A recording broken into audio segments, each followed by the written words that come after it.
To je náš školník a ten mi to dělá na schvál dneska, jo. Že tady jezdí, ne, jako obrazně řečeno, ale je to fakt školník. Ne, to je prostá. No, potřebuje to zahřát po zimě. Adam, jo? Adam, jo.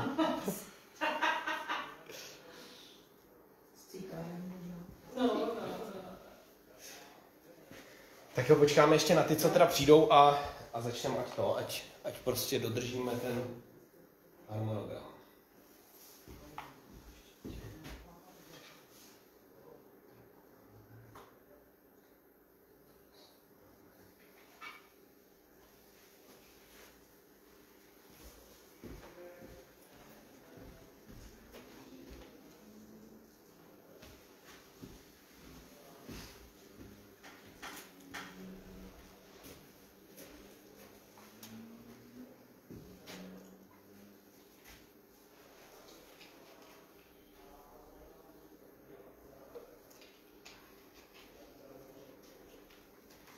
Říkám, když se kouknete tam na ten kopec, co to tam svítí?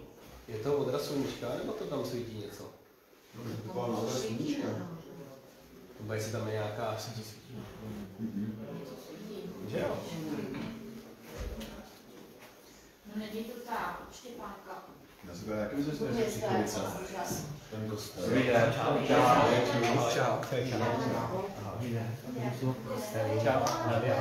Ale já jsem to dal a už se to i na to. Jako veřejný. Tak to. Ještě jenom kontroluju v rámci, když by to spadlo na něco.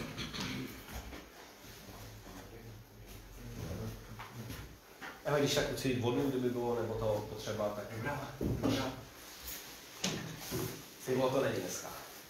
To bude potom až. Možná. Já si jdu teďka. Jo. Tak ještě počkáme vteřinku a jdeme do toho. Jsem nespecifikoval údaje přesný, viď? Ale já tím, že jsem sem nechodil na školu, tak jsem neviděl, kudy jsem mám blíz, no. Já jsem viděl nahoře hodně aut, tak jsem šel do bazénu. Že mi tam jsou na kroužku. Jsou tam teďko na kroužku totiž, ne? No, jsem se tam ptal asi nějaký maminky, jestli neví, kde tady pan Lejsek jakoby přednáší. Nevěděla úplně, no. Ještě musíš expit, no. Víte, tady maminky teď. No. Velký díl dneska, přišli to tohle. Přesně, dneska to je pilotní projekt. Uvidíme dál. Respektive není, protože už já jsem to dělal jako privátně tady pro školu i pro město a na výšce v Praze, ale takhle jako pro veřejnost to je poprvé vlastně tady. Jste první vlastně účastníci úplně veřejně. A pro město to měl taky tady. Pro město jsem to měl taky tady, no. Tak dobrý, jsme v pohodě. Skvělé. Je to potřeba, tady to. Byl jsem taky. Párkrát. Ne, že bych byl nějak extrémně nervózní, ale trošku jsem, to jsem na začátek jako přiznat. Tak jo, Denis, všechno tam jede v pohodě. Skvělý. Tak jo, já vás všechny zdravím. Chci vám moc poděkovat za to, že jste v takovém počtu dneska dorazili sem na téma, nebo dozvědět si něco o tématu umělé inteligence. Ač já se se všema s váma asi předpokládám znám, tak mě dovolte se pro to video představit. Moje jméno je David Lejsek, zde v prostorách školy vyučuji anglický jazyk a tělesnou výchovu. A když byste se koukli tamhle o kousek dál, tak ještě se angažuji na městě, takže na městě působím jako radní města, což znamená pro mě obecně řečeno Velké Hamry jsou srdeční záležitost. Takže i tak jako vidím tady určitou díru na trhu v tom, že takovéhle přednášky a podobné věci pro občany nejsou. Takže proto vlastně jsem si já rozhodl nějaké ty vědomosti ohledně nebo z tématu umělé inteligence tak jako obecně předat. Protože věřím, že tohle téma nebo o tomhle tématu budoucnosti nebo jak přítomnosti, tak v budoucnosti hodně uslyšíme a ti, co prostě v rámci toho tématu nebo v rámci umělé inteligence dokáží, nebo tu umělou inteligenci dokáží vědomě používat, tak budou mít určitě ve všech různých odvětvích konkurenční výhodu a o tom se dozvíme potom později. Ještě na začátek je dobrý říct, že já jsem tedy každodenním aktivním a vědomým uživatelem umělé inteligence, ale nejsem programátorem, ani statistikem, ani matematikem.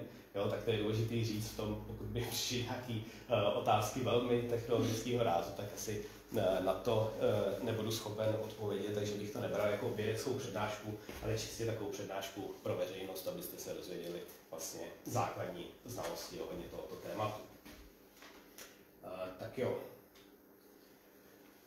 Jak jsem říkal, tím hlavním cílem dneska je tady poskytnutí nějakého základního přehledu obecně. Nepůjdu hodně do hloubky, ale rád bych se dotknul všech různých témat, ať už palčivých věcí nebo těch pozitivních. A na začátek je důležitý říct nebo zeptat se, vlastně, abych věděl, s kým mám tu čest, tak se zeptat, kdo z vás, ale pozor, vědomě používá nebo využívá umělý inteligence. Kdo z vás vědomě s tím pracuje?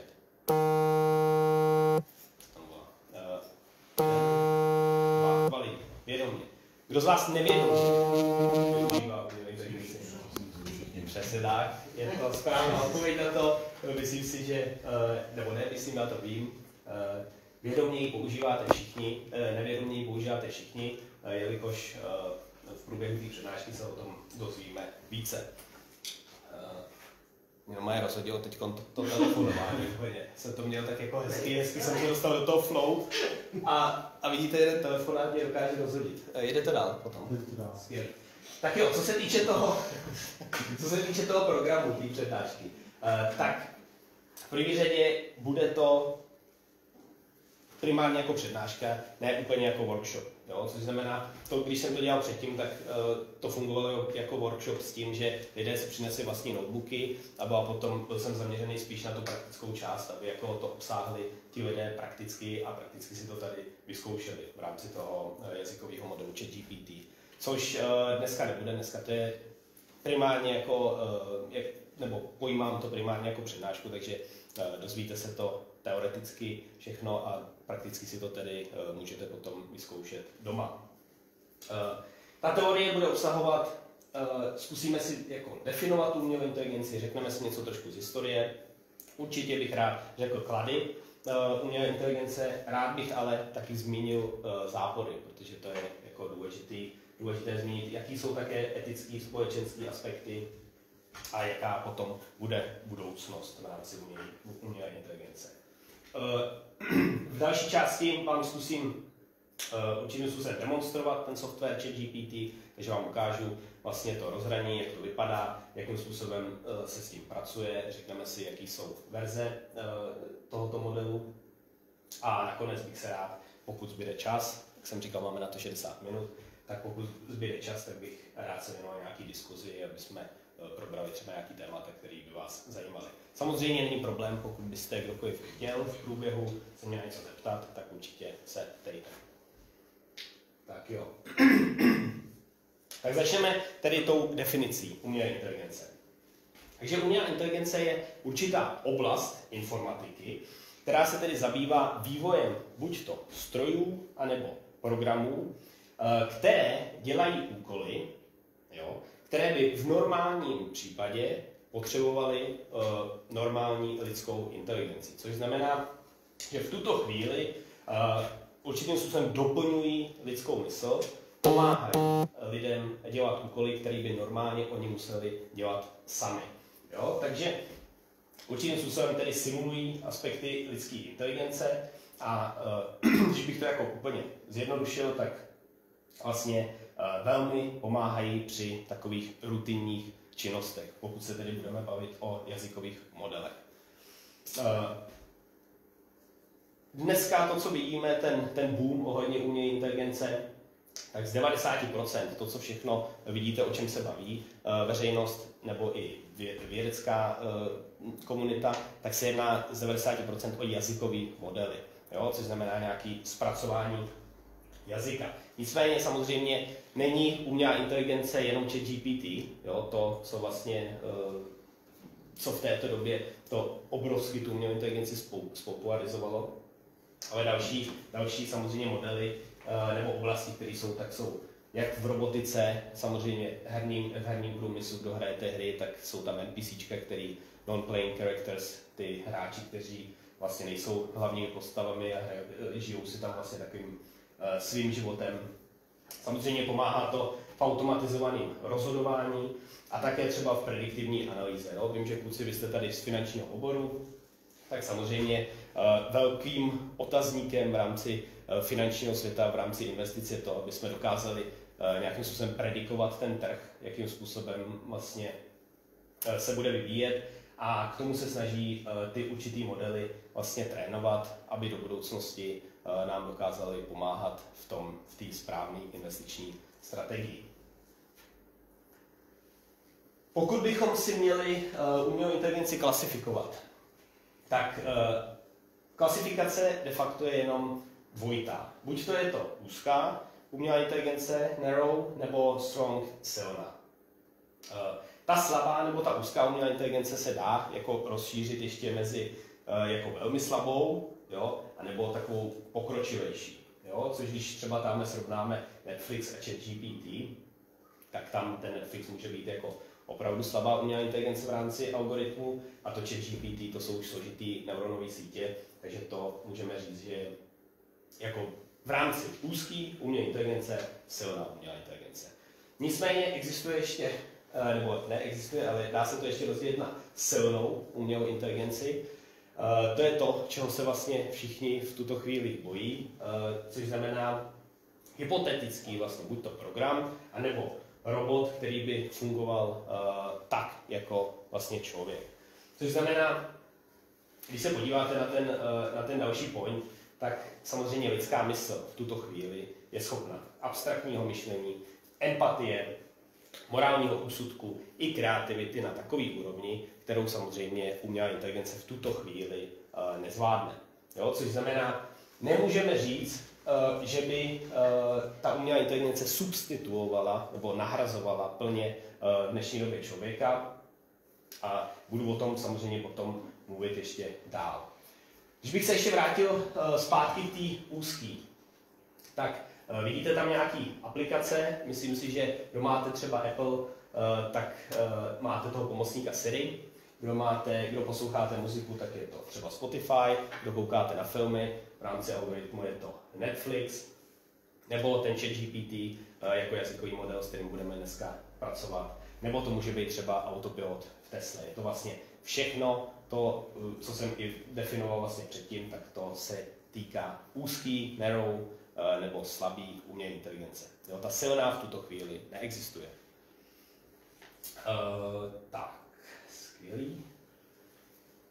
Když bychom se teda koukli na to, čím vlastně hodně lidí straší, a i vlastně Elon Musk říkal, že umělá inteligence bude mnohem horší než nukleární zbraně, tak samozřejmě, když se dostaneme přes tu veřejnou debatu, dostaneme se do té odborné debaty, tak ti odborníci si skutečně nejsou jistí, jestli něco takového vůbec v budoucnosti vznikne.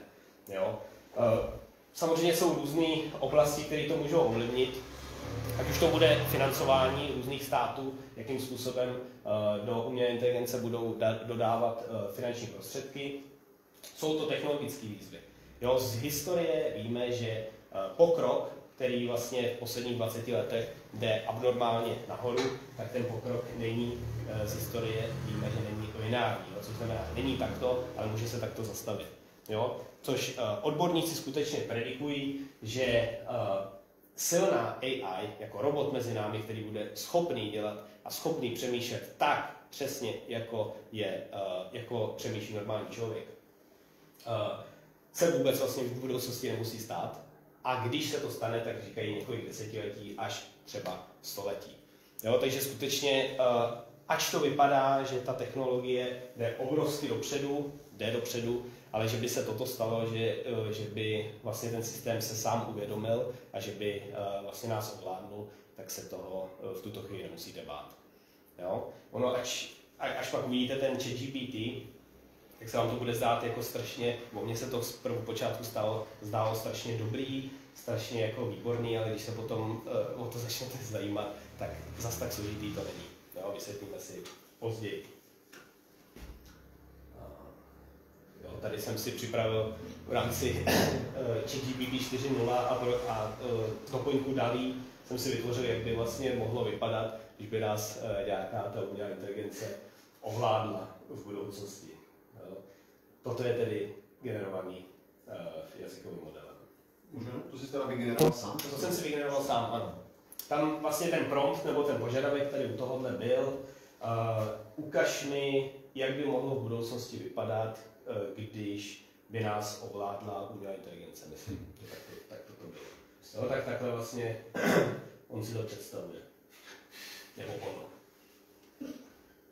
Je důležitý jako u těch obrázků, potom, až si to budeme ukazovat na tom ChatGPT, tak je důležitý říct, že každý ten obrázek je originál. Když to teď zadáme tam znova, můžeme to zkusit, tak to zase vyhodí něco trošku jiného. Jo? Když jsem to zkoušel jako víckrát za sebou, tak mi to házelo jako podobnosti. Třeba když já tam mám jeden prompt, jako vytvoř mi obrázek obra bojujícího s hrdinou, jo? Takový jako zajímavost, tak to vždycky, nebo to, co se mně stalo vždycky, tak to obecně udělá tak, že to udělá hory, takhle u hory, ten obr je vlastně v údolí a takhle jako navítává na toho hrdinu, který je jako maličký proti němu. To jsem zkoušel dělat asi 4krát nebo 5krát a vždycky mi to hodilo také podobně. Samozřejmě, když to potom specifikujete, že chcete, aby to bylo v moři, nebo chcete, aby to bylo v obrovských horách, tak to samozřejmě potom upravuje. To jsme odbočili. Když bych se náhodou někde zakecal u něčeho strašně dlouho, což mě se někdy jako stává, tak mi to klidně řekněte, jo? Je to úplně v pohodě. Můžu dotaz ještě potom vlastně to ovlivňuje ty fotky, že jsi říkal, že to není úplně jako se sebou úplně identický.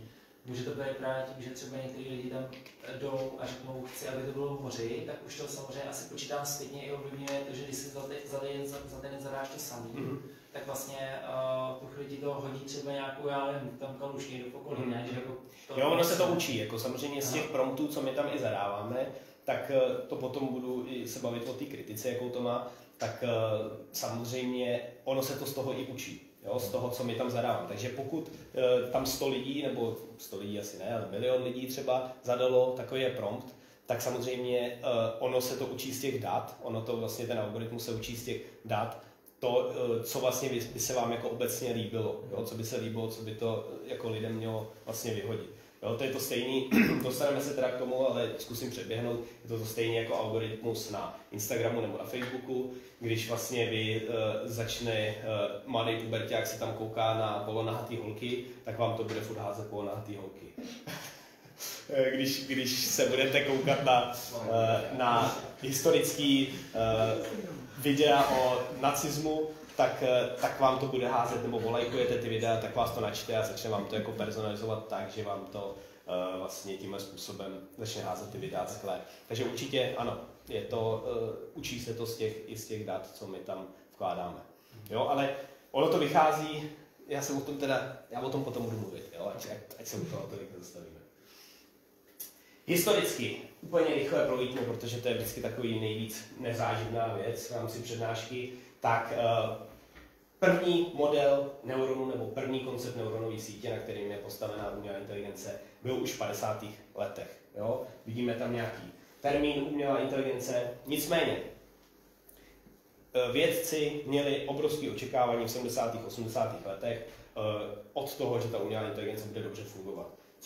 Co bylo za problém?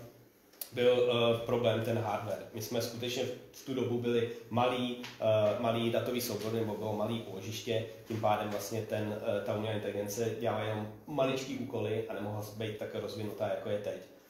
Co se týče dál, potom dlouho nebylo nic, bylo velký nebo určitý zklamání z toho, že to nefunguje, nicméně potom ty datové úložiště nebo ty datové úložiště, ty hard disky se mnohem několikanásobně zvětšily a v 2000 už je tedy rozvoj toho hlubokého učení velkých datových souborů a ty samozřejmě potom udělali průlomové aplikace v rozpoznávání obrazu a zpracování přirozeného jazyka. Když bych se od toho zastavil, tak já nevím, jestli jste třeba někteří před 10 lety používali Google Translator a když ho používáte teď, tak jako je tam obrovský vzestup a pokrok. Jo, a to je díky tomu, že tam jsou samozřejmě prvky toho hlubokého učení.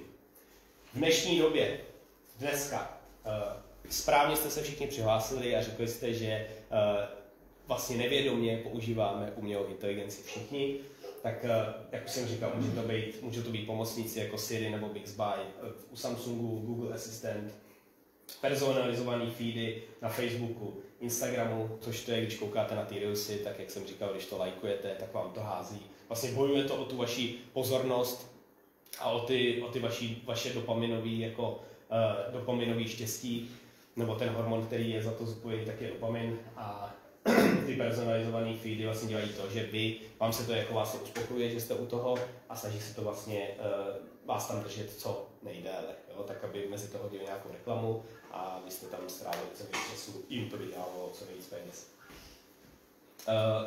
Dále ta umělá inteligence je zakomponovaná ve vozidlech, ve vyhledavačích, v mapách a jak už jsem říkal i v NPCčkách, ve hrách.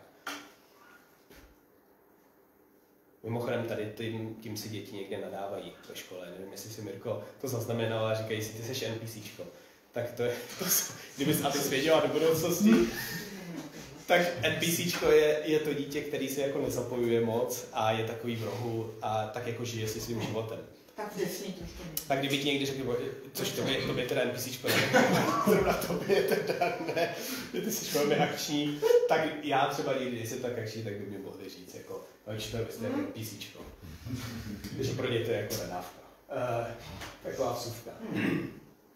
Když se dostaneme k tomu základnímu principu tedy, tak to AI funguje určitou kombinací algoritmů, což ten algoritmus je sada pravidel, postup, nebo určitý postup, strojového učení a dat určitý analýze informací.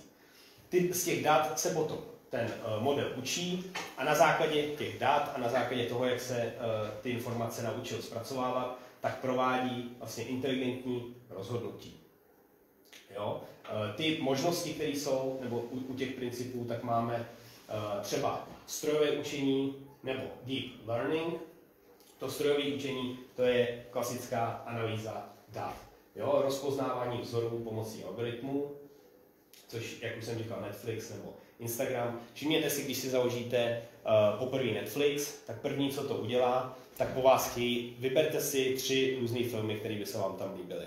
Jo? A na základě toho oni vám to personalizují, takže když vám se líbí, když tam přijde k tomu dítě a líbí se mu, nevím, nějaké dětské pořady, tak vám to nahází dětský pořady. Když někomu se líbí historický, nahází historický.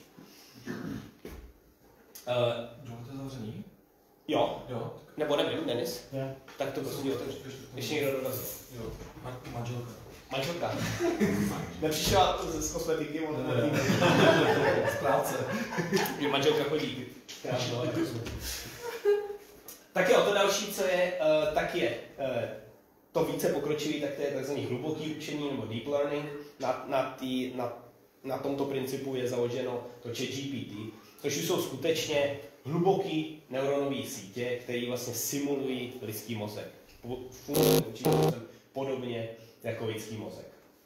Ty další možnosti jsou třeba percepce, což znamená vnímání světa pomocí senzorů. Kdo máte modernější auta, jedete, čte vám to třeba značky, nebo vám to zastaví, když před vámi rychle zastaví auto, tak to samo zastaví. Tak to je taky, tento princip je v rámci umělé inteligence.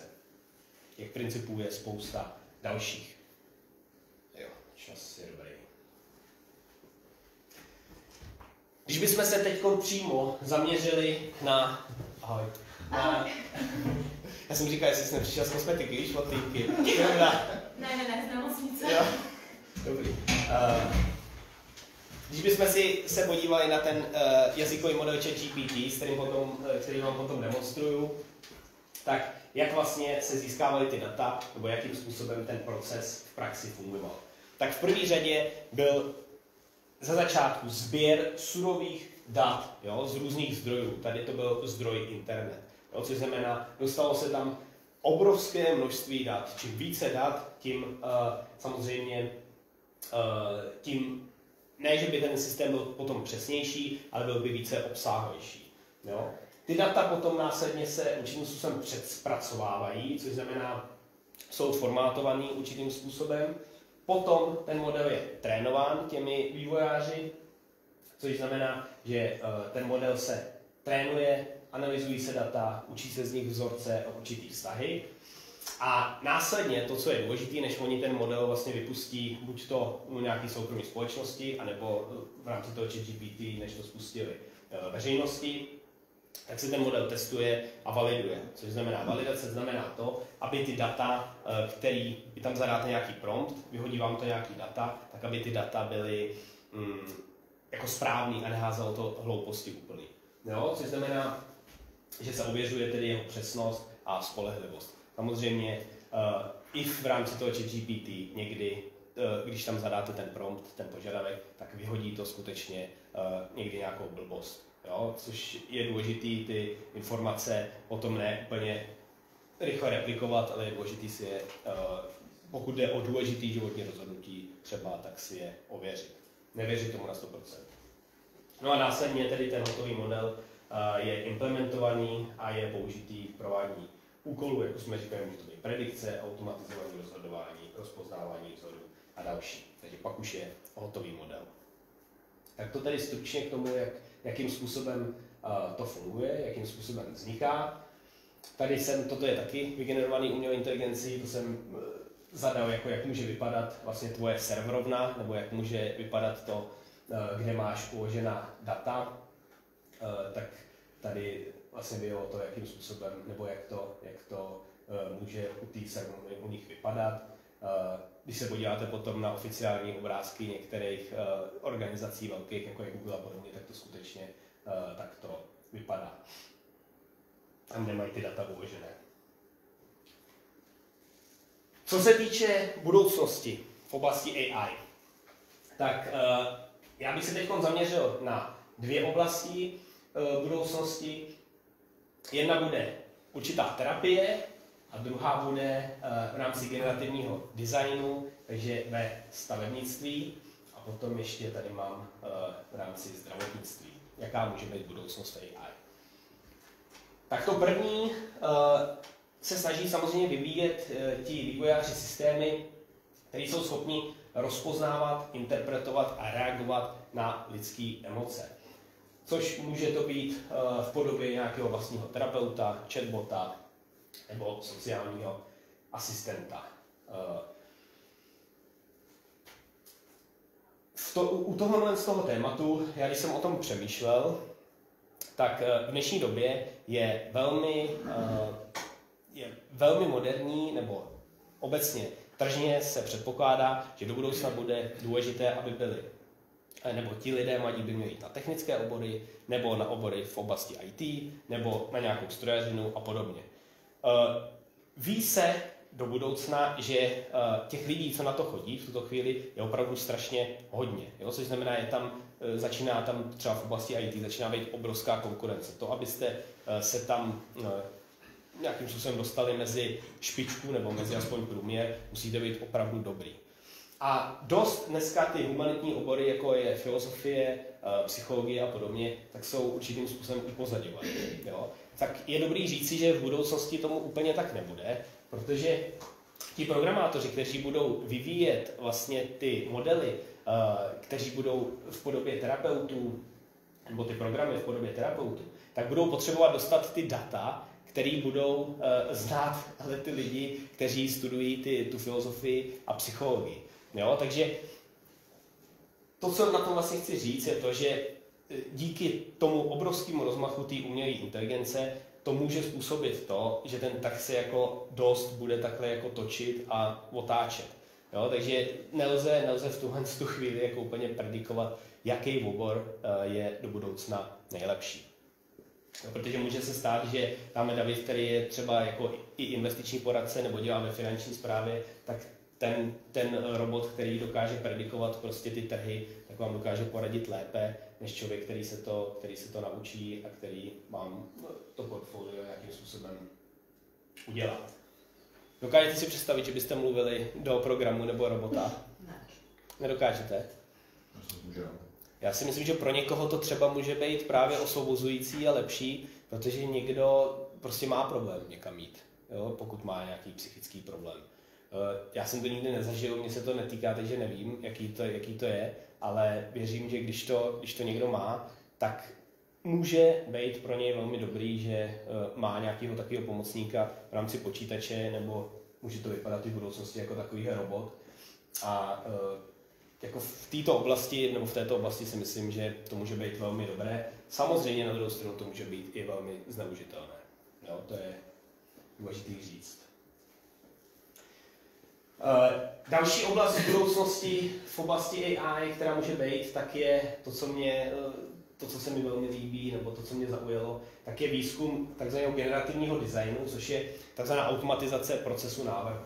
To je v oblastích stavebnictví, automobilového průmyslu, letectví, zdravotnictví. Když jsme se podívali třeba na to stavebnictví, tak v tuto chvíli úplně prakticky, když si budete chtít postavit rodinný domek, tak vy si vytvoříte nějakou představu, dojdete za projektantem, který vám vytvoří nějakou studii a na základě toho, kdy vy se shodnete na té studii, tak on začne krok po kroku, nebo mělo by to tak být, oni to tady kopírují dost často, ale ty projektanti, ale mělo by to tak být, že krok po kroku vám vytvoří ten dům. Může to trvat půl roku, někomu to může trvat měsíc. Jo? Kdežto ten generativní design by fungoval tak, že ten proces zautomatizuje a bylo by to tak, že vy byste přišli k tomu projektantovi, řekli byste, jaký ty požadavky máte, ten prompt nebo ten požadavek by se dal nebo vložil do té umělé inteligence a ta by už automaticky vyhodila spoustu návrhů tak, aby byly ty návrhy jako validní nebo aby byly schopný potom realizovat se. Jo, protože něco takového už dneska funguje, nebo taky programy jsou, ale ne tak dokonalý. Jo, ale když v budoucnosti to skutečně může vypadat tak, že vy přijdete k projektantovi, řeknete mu, co chcete, jakým způsobem by se vám ten dům líbil, on tam ten požadavek zadá a on vám to vyhodí 20 možností, jak by ten dům mohl vypadat, ale včetně jako statického posouzení, včetně posouzení z hlediska bezpečnosti, z hlediska náročnosti stavby, z hlediska financování. Jo, toto dneska ti projektanti obecně dělají, mám s tím vlastní zkušenost, tak vím, že to dělají prostě na papíře a dělají to jako, nebo v programu, ale dělají to sami. Jo, potom to hází statikovi, aby jim to zkontroloval, ale do budoucna by to mohlo vypadat tak, že to bude takto zrychlený, takto zoptimalizovaný. Takže zase pracovní trh může se stát, že tito lidé potom přijdou o práci. Co se týče zdravotnictví, to nám je všem možná ještě bližší, tak dneska představíme si to na příkladu, tento generativní design. Představte si, když byste šli k doktorovi, měli byste problém, že vás třeba bolí na plicích. Jo, tak přijdete k doktorovi, řeknete mu to, on vás pošle na rentgen, přijde mu zpátky rentgen a on na základě svých zkušeností nebo nabitých znalostí se koukne do toho rentgenu a řekne, OK, máte tady třeba, já nevím, nechci říct rakovinu, to je dost morbidní, ale máte tady vodu na plicích třeba, ano, děkuji. Zdravotnice. Děkuji, vodu na plicích. Tak, skvělý, vodu na plicích, díky za to. Jo?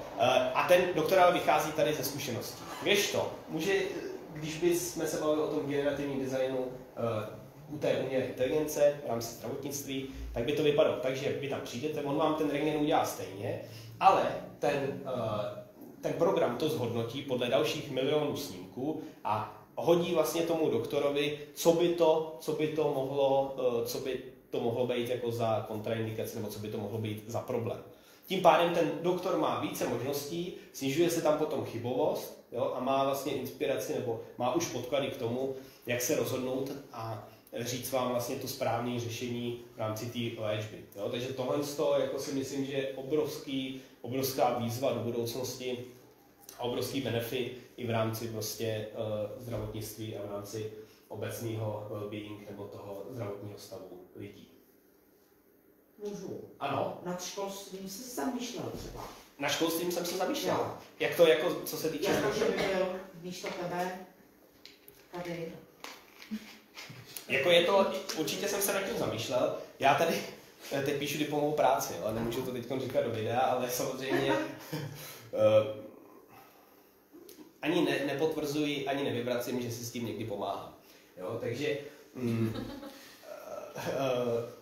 určitě jako je to možnost, že v budoucnosti může přijít to, že se, a určitě to přijde, že se vyskytne škola, kde nebudete muset chodit vlastně do školy, ale budete mít nějakého umělého učitele, který bude v rámci nějakého programu vás učit.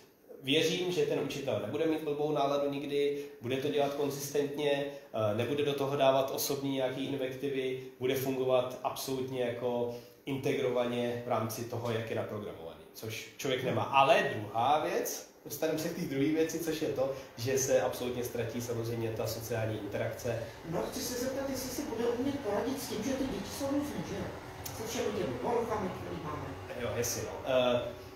Jde o to, jaký ty data se prostě do toho nahrají. Pokud se nahrají data takový, že máme děti, kteří v rámci té inkluze mají prostě velké problémy a někdo má dyslexii, někdo má dysgrafii a k ním se musí přistupovat jinak, tak pokud vy zadáte vstupní informace do toho programu, nebo určitě tam bude nějaký, dokážu si představit, že by to vypadalo, že uděláš nějaký formulář, co vlastně, jaký člověk seš, odkud seš, jak mluvíš a tak. A ono na základě toho by to mohlo k tomu to přizpůsobit. No, ale o těch konkrétních dětech to tam teda někdo bude muset zadat nejdřív. Ano. Takže bude potřeba člověk, který tu třídu zná a ty data tam zadat. No, jako měl být, ano, samozřejmě měl by ten člověk to dítě projít nějakou... Já si třeba myslím, že možnost byla i to, že by to vlastně bylo personalizované na každého žáka svého, protože od narození už se bude všechno vlastně elektronizovat a vlastně už bude pak jenom na propojení systému a jestli to dítě už bude vlastně jakoby už mít už bude mít prostě nějaký záznam od doktora, tak už se to může přenést do školy a už vlastně to napromptovaný a už tady jde. Přesně tak, teď jde o to jako v rámci ochrany osobních údajů, jestli to bude takhle jako spojit všechno dohromady, že jo? A nebo stačí prostě prvním školním den rodiče, že jo, že to prostě do toho systému zadají. Vím, že jako těžko třeba zrovna v tom rodič... že chytrý No jasně, no, rodič jako vidí to dítě vždycky už nebo obráceně. Nebo obráceně zase hůře. Hele, jako určitě nějakým způsobem to půjde, ale bude to mít svoje benefity, ale bude to mít samozřejmě i třeba prvotní věc je ta sociální interakce. Prostě nikdy stroj z mýho názoru nebo z mýho pohledu nemůže nahradit prostě člověka. Samozřejmě nahradí ho v téhle oblasti, ale nahradí ho tím, že nebude mít špatnou náladu, jak jsem říkal, bude prostě všechno vědět. Jako těžko říct, no, v tom, jak my vlastně jako společnost budeme chtít přijmout ten fakt a budeme chtít, aby takto to školství se vlastně vyvíjelo. Jo, je to o tom i o politicích a o tom, jaká bude potom poptávka. Myslím si, že tohle to tady nehrozí určitě v dalších 20 letech třeba. Práci ještě... Jsi to spočítala, víš, teďka. Hezky. Díky za tu interakci. Já si myslím, že dneska staráte asi o tom, že my dneska možná k tomu přistupujeme tak jako, že ještě nevíme, uvidíme v tom, jako poznáváme to, je to pro nás třeba nějaký nervózní téma, ale pro naše děti už si věřím tomu, že to pro ně bude tak jako vždytý do jejich těla, že to bude osobně normální a budou úplně v pohodě s tím, že nějaký učitel nebo nějaký robot bude jako na ně mluvit a pro ně to bude úplně normální věc. Jasně, no, jde o to, jestli i všechny vlastně oblasti toho života nebo ty fáze života půjdou tím směrem jako toho technologického, jo? Nebo těch počítačů, protože samozřejmě je to pravda, že ty děti jsou, vidím to u svý Natálky, který je 2,5 roku prostě a normálně dokáže swipeovat, prostě ten algoritmus už si ji načítá, dokáže vypnout telefon, jo, dokáže prostě vyjet z toho, dokáže fotit ve 2,5 letech, jako jo, a to jsme jí to nikdo neučil, absolutně jsem jí nic neukázal. Jenom si to vzala, viděla to a dokázala se to naučit jako sama. No. Ty děti, naše děti, tvoje Natálka to budou posouvat dál, že jo, zase to prostě už pak bude, že už my sami pak nebudeme chápat prostě, co vlastně jako bylo, budeme prostě starší. Ono, zkuste si jenom srovnat to, jakým způsobem se seznamovali lidi před 20 lety, jakým způsobem dneska se na Tinderu seznamují lidi jako dneska, že? Nebo na Badůčku, nebo já nevím, jaký jsou ještě tady ty. Já samozřejmě na to nechodím na ten styl. Ne. Už tak naštěstí mě to minulo, takže jsem mimo toho, ale to, co jsem chtěl říct, že samozřejmě je pravda, že ty děti v tom budou jako voda jak živá, budou prostě s tím umět zacházet, ale jsou aspekty života, který prostě, já nevím, například, když by mě napadlo v rámci sexuálního života, kde nevím, jestli to dokáže tu jako interakci opravdovou jako nahradit ten stroj. Jo? Takže stejně ten člověk jako si myslím, že komunikovat bude muset mezi těma lidma, bude se rád scházet a člověk jako společenský tvor, který prostě z historie a jako prapůvodně prostě žije jako pohromadě, tak nevím, jestli dokáže prostě sedět u počítače ten člověk jenom nebo být jenom napojený na ten systém. Samozřejmě bude to asi bezpečnější určitě, ale nevím, jestli to bude v rámci nějakého psychického stavu úplně jako lepší. Na druhou stranu, jestli pak v těch dětech to probudí nějaký dopaminový receptory a budou prostě na tom závislí, tak to pro ně bude droga v podstatě a podle mě si nemyslím, že by pak už měli problém prostě jako být jenom připojený v podstatě na systém. No.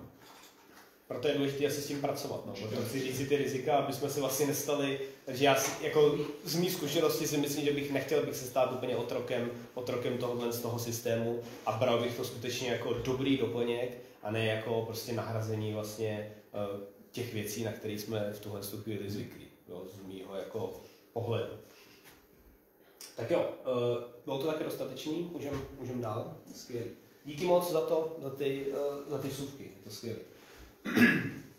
Další ta budoucnost, nebo další ta oblasti, co se týče toho AI, tak jsou v rámci etického rozhodování, kybernetické bezpečnosti, řešení ekologických krizí, virtuální realita, globální bezpečnost, poradenství. Samozřejmě může to v rámci třeba kybernetické bezpečnosti velmi pomoct a zároveň to může být extrémně zneužitelný, takže to může velmi uškodit. Jo? Takže jako každý technologický nástroj, když byla vymyšlená střelná zbraň, tak ta střelná zbraň prostě neubližuje, jo, sama od sebe. Ale ubližuje až ve chvíli, kdy vezme nějaký člověk do ruky a spáchá s tím nějaký trestný čin. Tak úplně stejně to je takhle v rámci umělé inteligence. A samozřejmě jsou režimy, který prostě ty brzdy takového těch sociálních aspektů a těch dilemat tam dávat prostě nebudou. Jo? A budou to dávat tomu, aby to zneužili v rámci nějaké propagandy. Dneska vidíte rusko-ukrajinský konflikt, tak ta propaganda, která jde z obou dvou stran, jakým způsobem lidi jsou schopní se o tom hádat, jo, o takových nebo o politických věcech, když stejně ty informace mají vlastně zprostředkované. Takže dneska válka jako obecně je už z hlediska spíše z hlediska té informovanosti. A to je i proto je důležitý prostě o tom vědět a být si vědom toho, že každá informace, která ke mně vychází a já jsem ji skutečně neprožil nebo neviděl, může být fake. Budu se potom o tom vlastně, nebo ukážu to potom na jednom příkladu.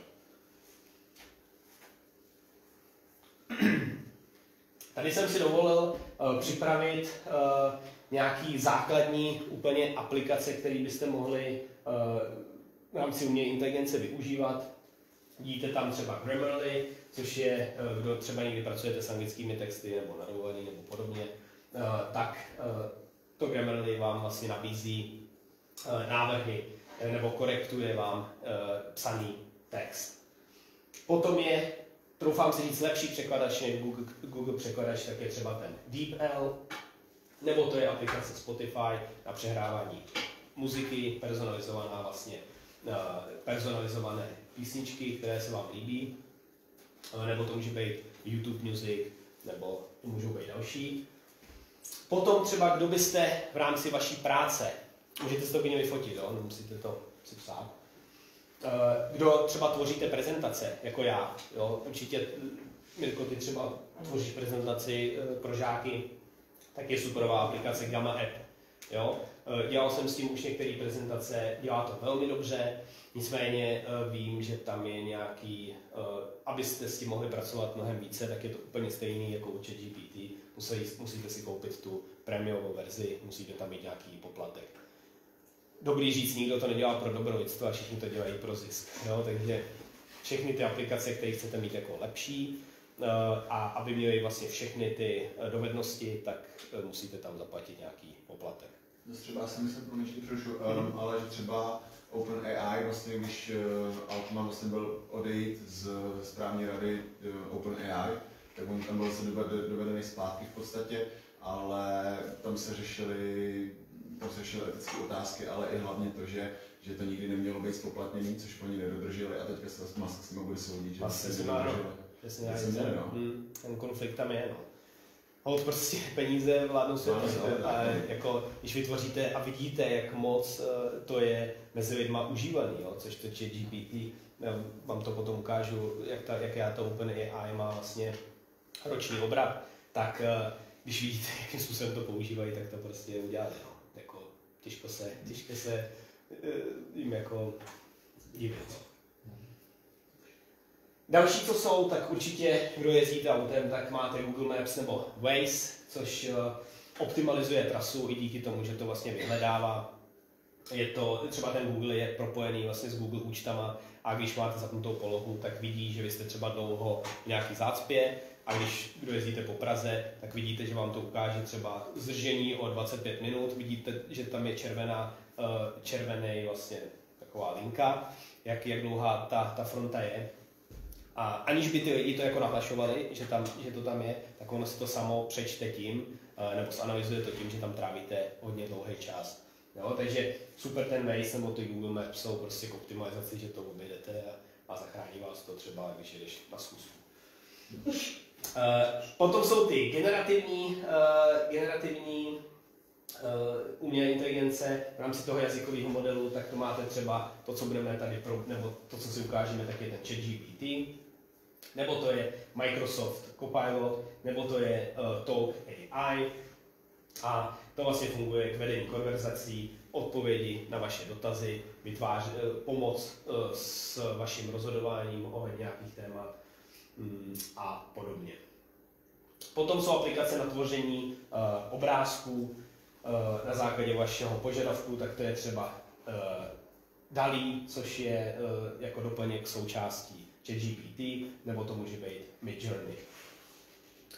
Potom jsem tam dal ještě jako pro zajímavost, že může být Deep Art, která vytváří umělecký díl a spotek podle známých malířů, takže když dáte fotku, chcete, aby to vypadalo jako Leonardo da Vinci, je to nakreslil, tak to upraví. Těch aplikací je mnohem více. Jo? To nejdůležitější, nebo to, proč ten boom v rámci té umělé inteligence je to ChatGPT, jo? Na generování textu. To si dneska ukážeme. Nepotřebujete přestávku nebo něco? V pohodě. Ještě jste neusli. Já vím, že všichni jste přišli z práce a když jsme se učili na výšce ohledně prezentování, tak nám řekli, když prezentujete, tak to musí být maximálně 12 minut, protože lidé dávají pozor jenom 12 minut a pak už přemýšlí o svých tématech. Takže ještě jednou díky za to, že jste přišli a zkusíme to zmáknout ještě chvíli. Tak teď se dostáváme k těm negativům v rámci umělé inteligence. Pokud budete pracovat s tím ChatGPT, zkuste tam nedávat nějaké takové jako ne intimní, ale takové informace, které by vám mohly narušit soukromí.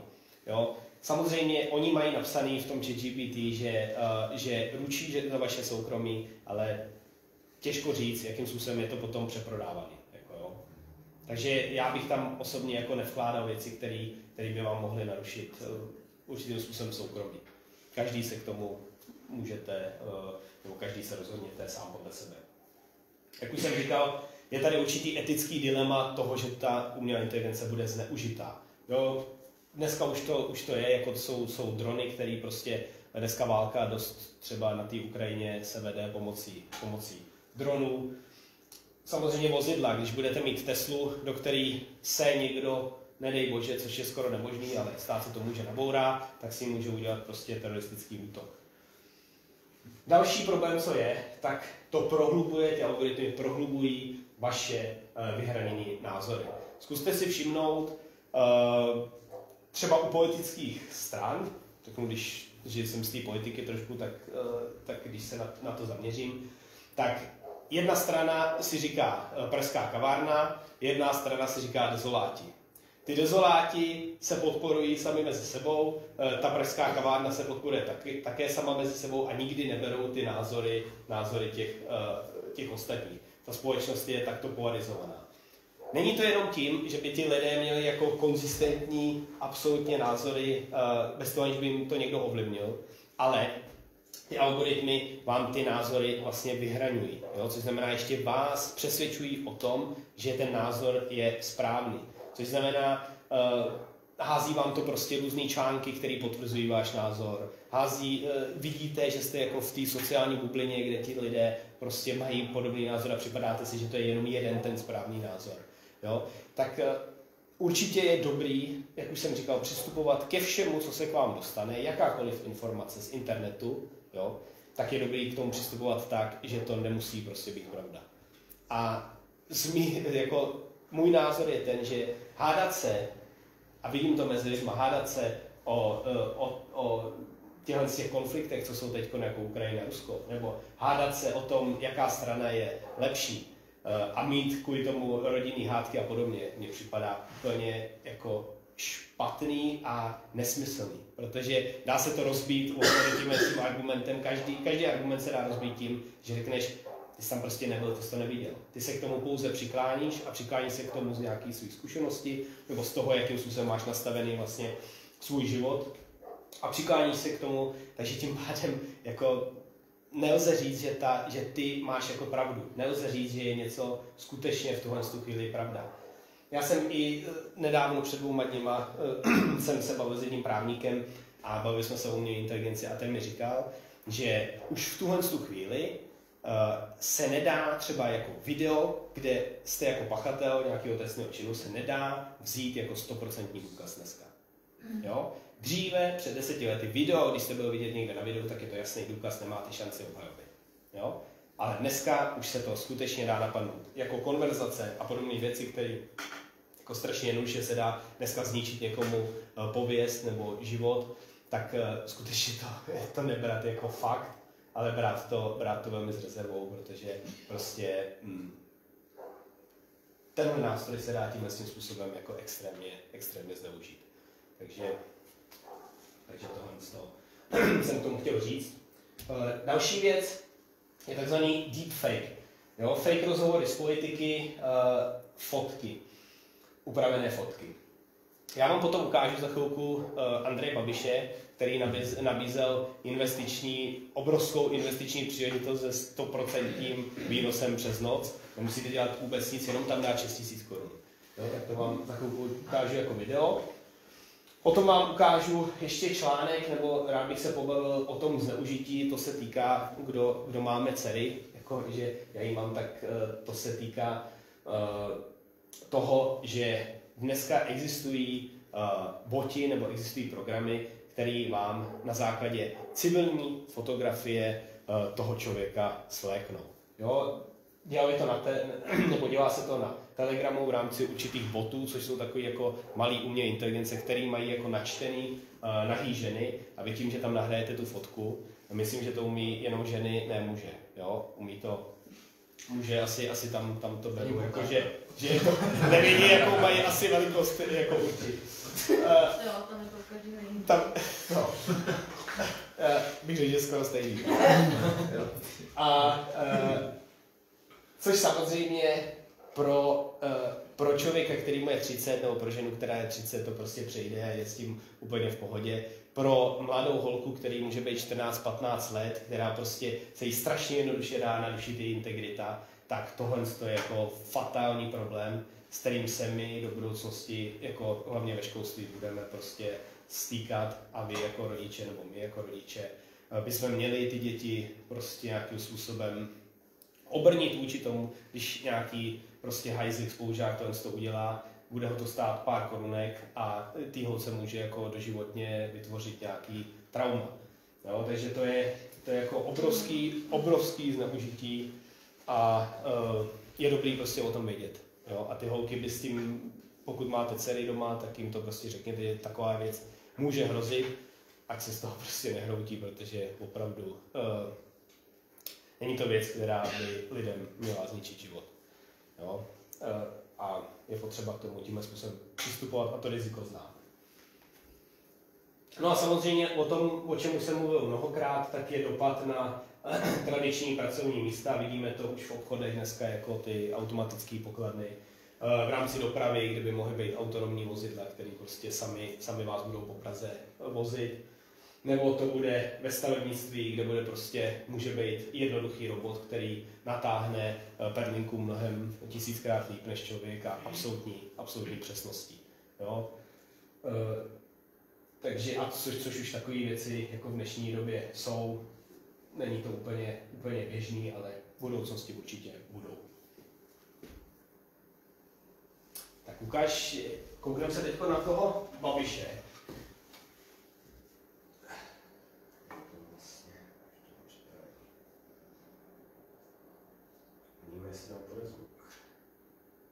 Městečko Tulamor, Irsko.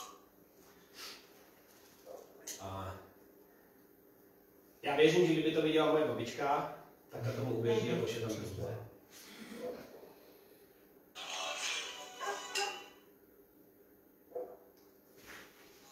Andrej Babiš oficiálně oznamují spuštění nové platformy Immediate Matrix. Pro vydělávání na této platformě stačí mít telefon. Já vím, že některý na ně nechcete koukat dlouho, ale... minimálně 6 000 korun na vklad pro začátek obchodování.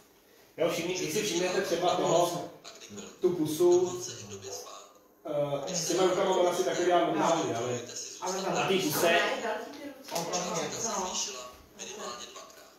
V tomto videu vám ukážu, co udělat, abyste vydělali peníze, ale nejdříve klikněte na odkaz pod tímto videem.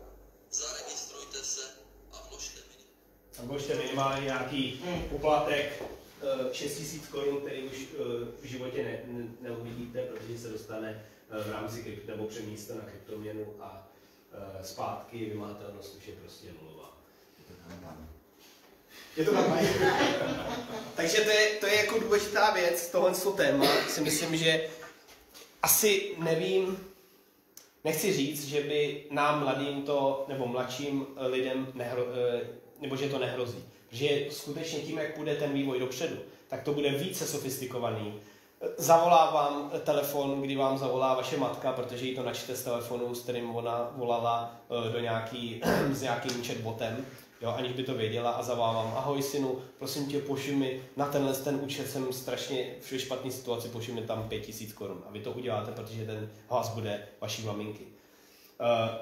Je důležitý vidět to, že ať už se, nebo když uvidíte nějakou takovou příležitost investičního charakteru, nebo že budete chtít někam vložit peníze, nebo si je někde uchovat, tak je důležitý si o té společnosti něco nejdříve zjistit, pobavit se s někým fundovaným, který tomu rozumí, a samozřejmě vašim rodičům a prarodičům říct ty rizika, které v tuhle době jsou. Tak jako před 20 lety přišli ti šmejdi, chodili po domovech a nabízeli hrnce, prodali ho babičce kvůli tomu, že tam dali takhle plišáka a řekli, ten plišák je takový, že je absolutně bezpečný pro vaši dceru, pomůže jí vyléčit nemoc. A k tomu máte tady ty hrnce.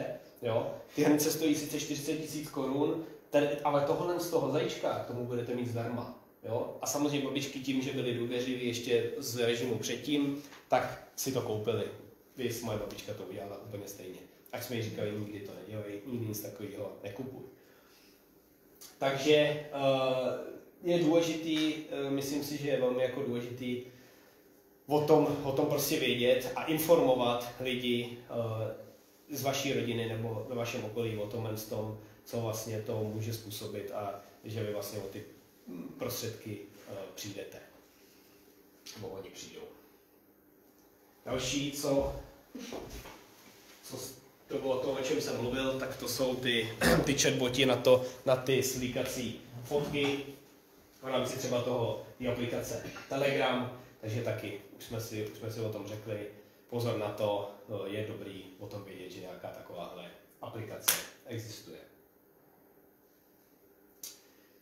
Pokud se tedy teď odvrátím už od těch negací v rámci AI, dostanu se k těm největším výhodám, tak když budu vycházet z mýho života, jo, kdy já s tím skutečně pracuji, ať už jako fyzická osoba, ať už jako student, ať už jako učitel, ať už jako radní, s tím pracuji skutečně každý den, tak skutečně to zvýší vaši efektivitu a produktivitu.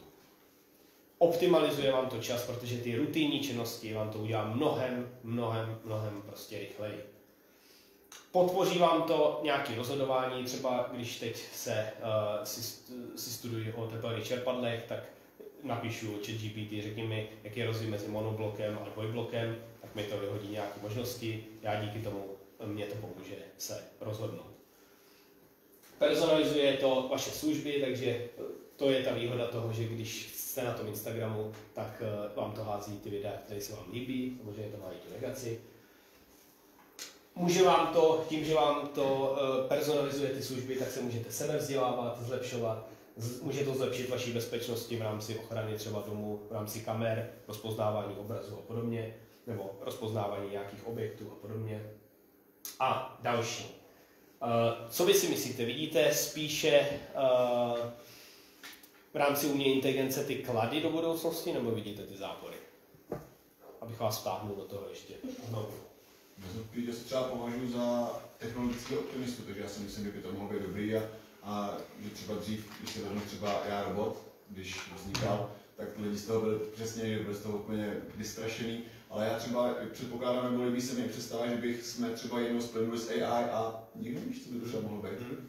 Při cestách do vesmíru by to mohlo být dobrý. Jasně, určitě. A dokázali prostě žít pospolu a fungovat. Aby jsme se AI báli, tak my prostě můžeme přijmout a můžeme být součástí jeden druhýho. Určitě, v každém případě ty státy, nebo ty společnosti v těch státech, které nebudou investovat do AI, tak budou rozhodně mnohem víc pozadu a ti, co do toho budou investovat, budou mít obrovskou konkurenční výhodu. Tak. I vy, co jste v pracích, kde to můžete využít, tak budou mít konkurenční výhodu ti, kteří s tím budou pracovat, protože vytvoří lepší mail, lépe dokážou vytvořit nějakou business příležitost, lépe zpracují svoje portfolio nebo vaše portfolio, lépe se třeba rozhodnou. Díky tomu, že mají ten nástroj. No, už Evropská unie trošku hraje jakoby až třetí huse pomalu, protože to, co se děje hlavně v Americe, tak prostě to se neděje nikde, že v Silicon Valley tam to prostě vládne, Čína, co s tím děláte, taky neskutečný, izraelská armáda, co vlastně s tím teďka bombarduje Gazu, taky s tím dělají docela jako hnusný, ale zajímavé věci prostě. A jsem jako na to zvědavý, no, kam to jako by ta Evropská unie zatáhne, protože v čem jsme nejlepší, tak v tom jako regulovat něco a omezovat. To jsme my mistři jako Evropská unie, no. Regulovat věci a dotovat je. Ještě nějaký názor? Někdo, kdo si myslí, že v tom bude vyloženě negace? To jsme tady udělali takový open space názorů. Já si myslím, že ne úplně negace, ale mě to třeba jako děsí vůči jako financí. Že přece jenom jako člověk potřebuje ty finance k určitýmu jako životní úrovni a když potom jako to je všechno takhle online, tak už teďka to jde vidět. Prostě blbě se klikne na nějaký odkaz, aniž by jsem prostě chtěla nebo cokoliv a najednou jako minus a už to v životě nedostanu zpátky. A je to jako v tomhle tom směru si myslím, že je to jako trošku tak jako nedomyšlený nebo jako neověřený. No spíš rychle, strašně rychle to se to teďko jako v rámci toho OpenAI a tím, že ti lidé teďko nebo ten rozmach je velký teď poslední dobou od těch 2000 let, tak je to strašně rychlá, jako rychlej vývoj. No. Jako obecně u všeho, že jo? Je vidět prostě, že ten vývoj je dost často rychlejší, než my ho dokážeme zpracovat. No, lidi si budou muset dávat mnohem větší pozor na co říkají prostě, no. Bude to sofistikovanější a bude to větší problém prostě, no. A ta doba, kdy třeba rodiče naši třeba už nezvládají třeba jakoby tolik telefony jako my, tak já už třeba je mi 30 a kolikrát už mám pocit, že mi taky jako ujíždí v hledačem vlak a cítím se někdy do soudu prostě. Je mi 30 prostě. Takže jako, já si myslím, že ta doba prostě akceleruje ještě ten jakoby technologický vzestup a možná jednou budeme mít ještě větší problémy, než měli naše rodiče s telefonem a počítačem, že jo? Vidíme, no. Jo, je to tak, no. Ta skutečnost prostě má to svoje klady, má to svoje zápory, uvidíme. Je dobrý o tom vědět, je dobrý znát ty rizika, prostě nějakým způsobem se přizpůsobit, no, snažit se aspoň přizpůsobit. Kdo dá prostě hlavu do písku od toho, tak tohoto přesně tímhle způsobem potom prostě strestá. Ale myslíš, Davide, že se na to můžu spolehnout, jako co se týče pravdivosti těch informací? Tak. Když si zadáš tuhle otázku, jestli je lepší jednoblok, dvojblok, myslíš, že to všechno, co ti tam ten člověk napíše, je pravda? Ne, oni sami tam píšou consider checking important information. Myslím, že to tam mají dole. Prostě, když budete dělat důležité rozhodnutí, tak si je ověřte z více zdrojů. Nicméně ono to vycházelo prostě z těch internetových zdrojů a z těch budeš vycházet potom ty sama, že jo. Takže může se stát, že určitě to vyhodnotí špatně, to se stát prostě může. Takže jako určitě se na to nedá spolehnout, ale v určitých věcech, které nejsou tak důležitý, to rapidně prostě pomůže a spolehnout jako se na to dá. Pokud to není věc, kdy se rozhoduješ pro něco jako důležitý. No třeba teď jsem narazila, protože jsem si tam zhledala pravěk a byla tam úplně jiná informace, než byla v učebnici. A teď jsem byla na rozpacích. Jakou dá jako prostě? Učebnice a tohle. No tak jsem to vynechala úplně radši, abych teda neřekla. Jde o to, z čeho čerpala ta učebnice. No. Protože do každé učebnice... Tak je schválená to, že jo, tak tím se musíme řídit relativně. Jasně. Jo. Ale do každé učebnice samozřejmě obvykle lidi dávají určitý názory. I jako redaktoři, kteří by měli být prostě, ty názory by měly být neutrální, tak samozřejmě do toho vkládají nějaké svoje. Takže úplně stejně to bude u tohohle z toho. Pokud čerpáš snížky nebo z tohohle z toho, prostě ta informace, rozhodneš se prostě, jestli je to pro tebe validní nebo není. Ale spolíhat se na to 100% nedá. To je jako jasné. A ono i věci, které jsou otázkou života, řekněme života a smrti, ti to neporadí. Ono ti to neporadí, ono ti to řekne, běžte k odborníkovi a poraďte si s odborníkem. To si nedovolí ještě. Přesně tak. To už dost jako přetahujeme. Jste v pohodě? Jo, skvělý. Tyjo, hodin, dobrý.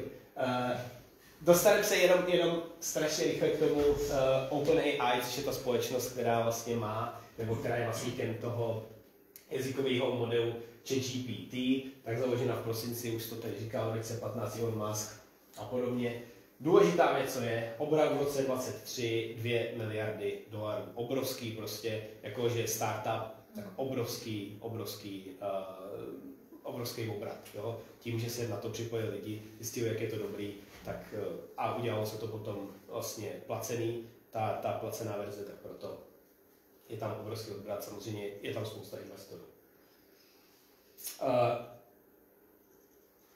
Ty nástroje, které oni mají, tak je buď to ten ChatGPT nebo DALL-E, nebo to jsou další nástroje jako Codex k pomoci v rámci programování, nebo Whisper na překlad mluveného slova, a nebo nově, teďkon ještě to není mezi veřejností, tak je prototyp, který se teďkon, ty informace se vlastně ověřují, nebo snaží se zlepšovat ten prototyp, než to vydají veřejnosti, tak je takzvaná Sora. Jo, to je program ke generování videí, takže na základě vašeho textového promptu, požadavku, to vygeneruje video. A já jsem si dovolil vám některé z těch videí, což oni mají oficiálně na těch webových stránkách, ukázat. Což je tady. Toto je generováno, vidíte přes mě, umělou inteligencí. Nebo toto. A tohle třeba to bych já prostě nerozpoznal. Tak nevíš, jestli to někde existuje nebo ne. Už nebudu potřebovat herci. Já bych si říkal o těch vln, jak se rozbíjí ty vlny. Jo, oni jsou trošičku ano, ty fyzikální zákony nefungují vždycky úplně jako 100%. Jako stávaři bez práce, herci bez práce. Všichni budeme u moře. Jaké moře? Ale to je jako papírový, to je jako... Tak tady samozřejmě to rozpoznat. To je...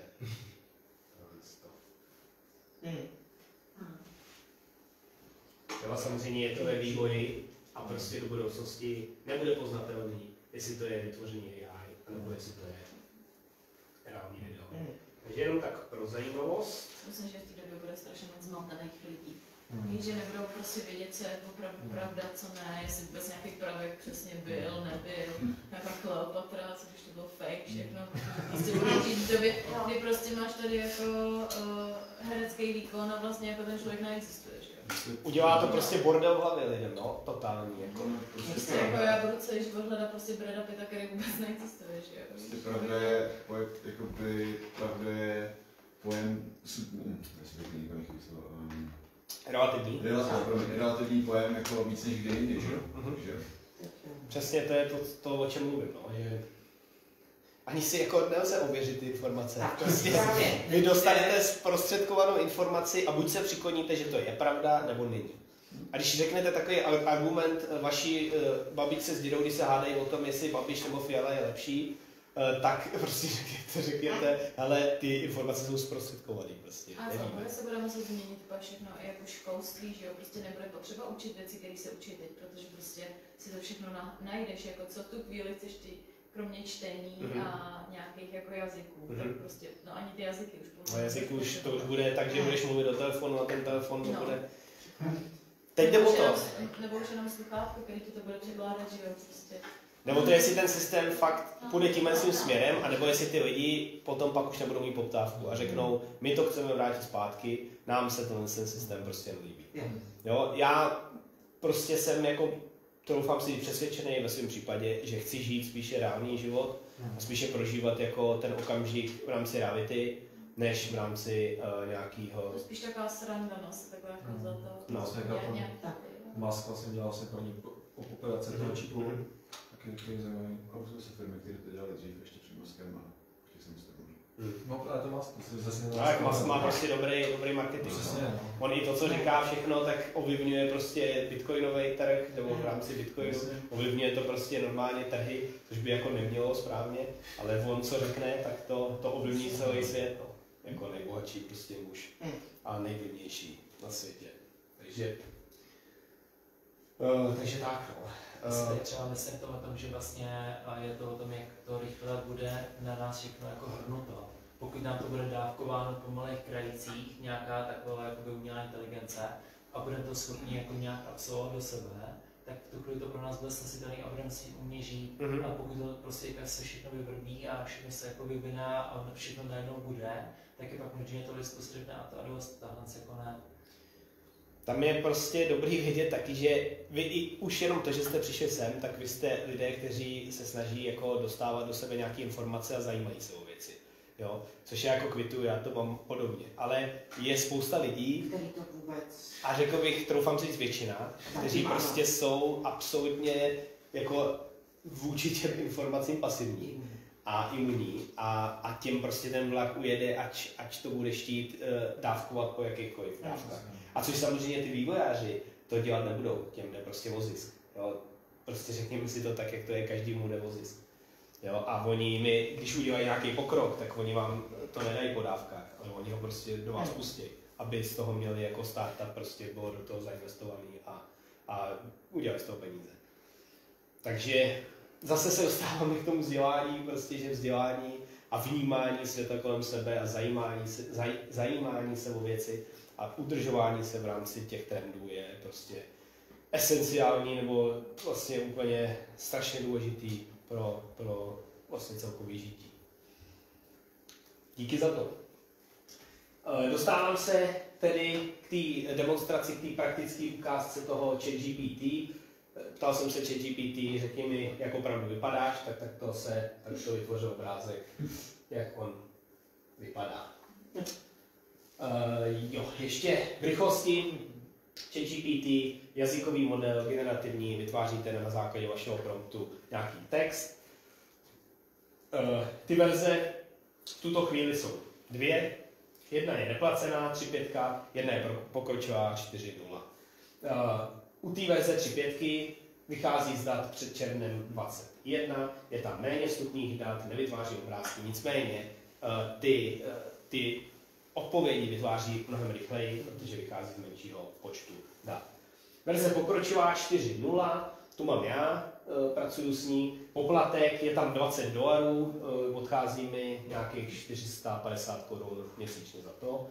Na tom v češtině 499. 499, no, tak něco podobného.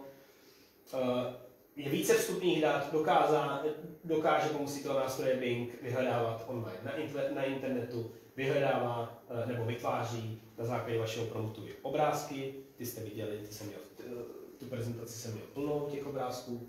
Je chytřejší, dá se říct přesnější, ale je tedy pomalejší, protože vychází, ta neuronová síť je mnohem větší, vychází z více vstupních dat.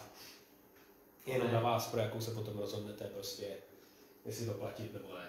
Ona je až 300krát větší, ta 4.0 oproti 3.5. Kolik je ti násobek? Ne, nedokážu říct, nevím. Ne, to jsem se nezjišťoval. Mohli bychom se zeptat, aby nám to tak jo, hele, já jsem tady vytvořil jenom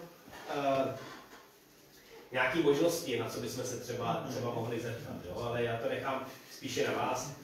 Tady už jsme v rámci, nebo v té platformě toho ChatGPT. Tady, jak jsme se o tom mluvili, ChatGPT can make mistakes, consider checking important information. Jo? Může dělat chyby, ty důležité informace si prověřte, nebo rozhodněte se. Můžu prosím? Ano. Ty používáš ChatGPT 4, používáš spíš v angličtině nebo v češtině? Hele, je lepší samozřejmě v angličtině, protože tam je důležitý to, že když tam dáte ten prompt česky, tak ono si to vyhledá v angličtině a potom to překládá zpátky do češtiny. Takže když třeba vytváříte obrázky, tak lepší obrázek to udělá, když to dáš anglicky v češtině. Používám to v češtině. Tady vidíte vlákna, na co jsem se já ptal. Jo, já nevím, tady jsem najít ten monoblok, venkovní jednotka, krize trhu s hypotékami, megawatt hodin, hej, 1000 kW, jo. A to je opilý blíženec ve festě, to je známá postava Jiříka. Jo, takže tady jsou vlastně vlákna a vy, když se připojíte do toho vašeho vlákna, tak ono to už vychází z té vaší historie, na co jste se ptali. Takže když byste třeba pracovali na nějaké seminární práci na vysokou školu, tak ono to už vychází i z toho, na co jste se ptali a ví, že se bavíte o tomhle tom tématu. Tady se mnou dáváte ty prompty, sem můžete nahrát nějaký soubor třeba v PDF nebo nějakou prezentaci, kterou ono to vlastně zanalyzuje, přečte a řekne vám, potom vám vyhodí třeba a řekne, je potřeba tam přidat tohle, nebo bylo by dobré tohle změnit, anebo tak. Ono to dělá formou takovou, že je to strašně jako přívětivý. Jo, bacha na to, já jsem to fakt zjistil, hrozně vás to chválí a strašně vás to jako motivuje a tak, jo. Takže je dobrý, funguje dobře, ale je dobrý to brát jako z rezervu. Tady vidíte, že je to 3.5, nebo 4.0, jo, vydali, Browsing Analysis. Akorát to, co udělali, já nevím, jestli ty víš, jsi s tím pracoval jako já s tím pracuji zhruba půl roku, tak předtím ten limit 40 zpráv nebyl. Nevím, jestli nevíš. Já fakt využívám právě třeba půlku, když jsem na Zelenu, tak jsem proto neměl použitě, spíš jsem to s tím hrál, já jsem si to předplácel, ale už jsem to jakoby, ten limit jsem tam neviděl, protože prostě servery byly asi jako hodně přetížený, tak prostě udělali jako 40 zpráv maximálně za 3 hodiny. Já myslím, že, jak říkal tady kolega 300krát, že ta 4 bude klidně, bych řekl, že to takový nějaký číslo jako fakt bude. No je to jako možný. Fakt do toho šlápe. No, takže to je důležité jako vidět, že já jsem pracoval na něčem prostě do školy a fakt jako 4 najednou mě to řeklo, a musíš počkat další prostě část. Tak pak jsem na tom zjistil, že to je vlastně těch 40 zpráv. No a Davide, zeptám se, když děláš pomocí tohohle něco do seminárky, jak to je pak s těmi, na konci píšeš, kde jsi sebral ty data? Hele, já, takhle, protože je to nahrávaný, takže já nepotvrzuju ani to nevyvracím. Ale funguje to tak, že ty třeba... Musíš uvíct zdroje, že jo? Ano, když bychom si vzali citování v rámci diplomových prací, nebo v rámci závěrečných prací, tak funguje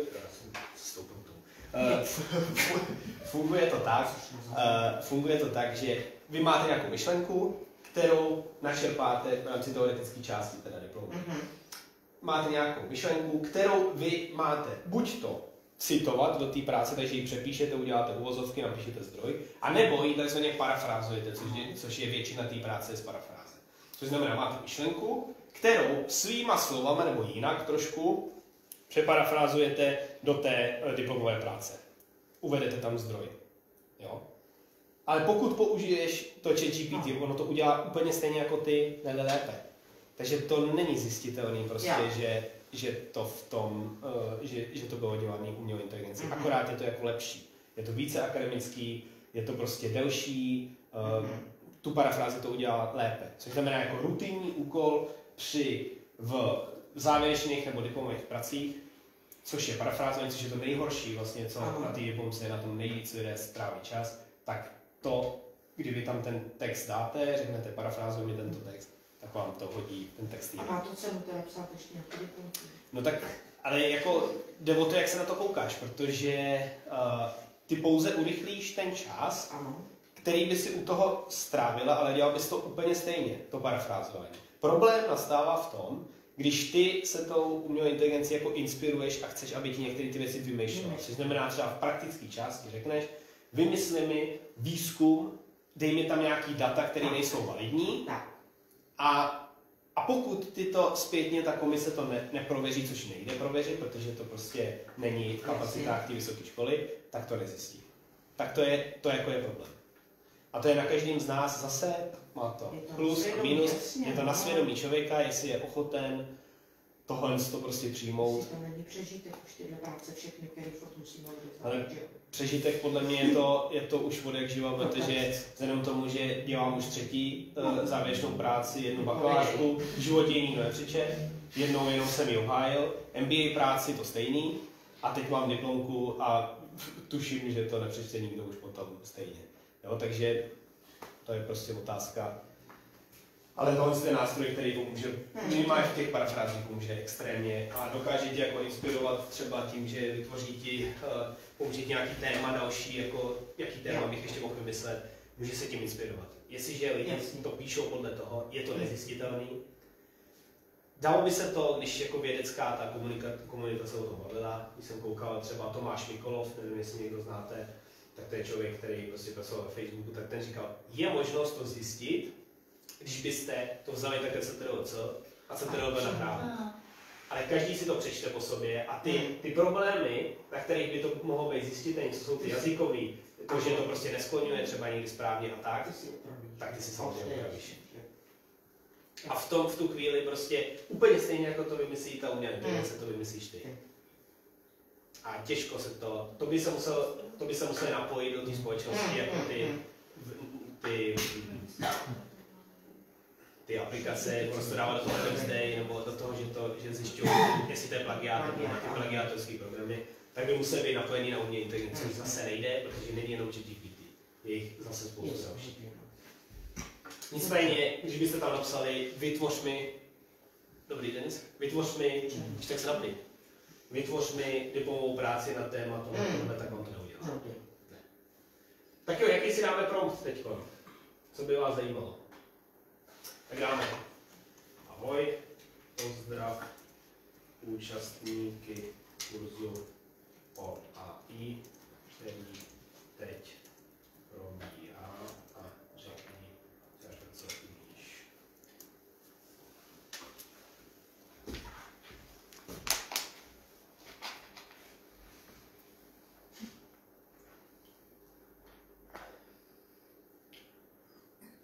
No to je fakt pomalý.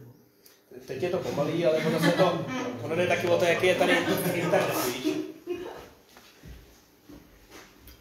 Já si myslím, že tady bude i jako pomalejší to síť. A ono sem tam už jak se to zamyslí, tak už to potom vyhodí.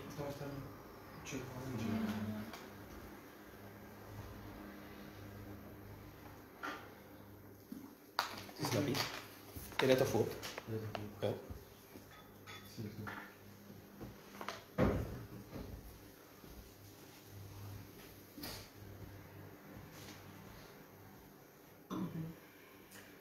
Takže vidíte prostě, že to je jako hezky koncipovaný text, který tím, jak kdybyste to dali do 3.5, tak to bude 5krát rychlejší, si troufám říct. Jo, nicméně nebude to prostě přesnější. Tak 4.0. A což jako když si teď sednete, máte kafe, počkáte si minutu, jo, tak pro tu minutu to prostě takhle vygeneruje, co ten ChatGPT umí. Nebo na to, na co se optáte. No pro mě prostě, já když jsem to poprvé viděl, tak to bylo úplně sci-fi jako neskutečný. Já říkám, to není možný. Tam musí být člověk, nebo co to je? Tohle, kdyby moje zesnulá babička viděla, tak ta by normálně řekla, hele, co to na mě tady zkoušíš? Zakouzla jako. Jo, takže teď by mělo se to zastavilo, protože by to mělo pokračovat. Tady by mělo být continue generating, ale já si myslím, že tady je problém teďkon. Jo. Bude třeba ve Wi-Fi, Jo, protože někdy se to zastaví, aby se to nepřetlo, aby se to nepřehodcovalo a dávám to continue generating, takže ať pokračuje v tom generování. Tak zkusíme dát nějaký obrázek. Co byste chtěli vidět za obrázek? Máte někdo nějaký nápad na prompt? Dnešní večeři. Vytvořme obrázek, Dnešní večeři. jak by mohla vypadat moje dnešní Kaloricky vyvážená. Jak? Kaloricky vyvážená. Tam napíše 7 už může.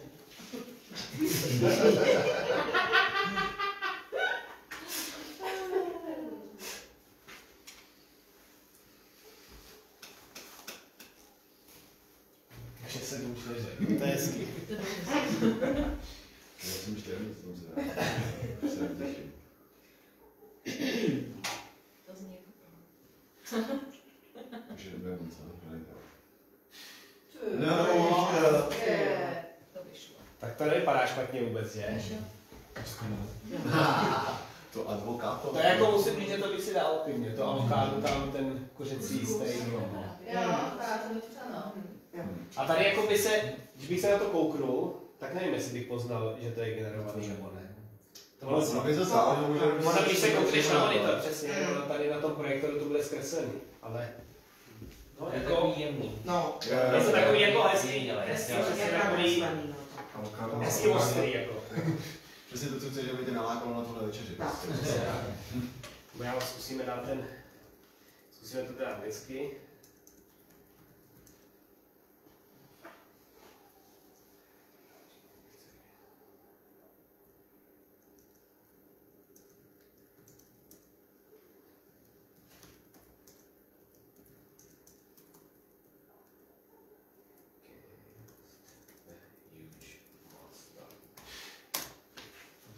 Tak, vytvořme obrázek hrdiny, který bojuje proti obrovskému monstru. Tak schválně uvidíme, jestli to budou takové hory a tam jeden,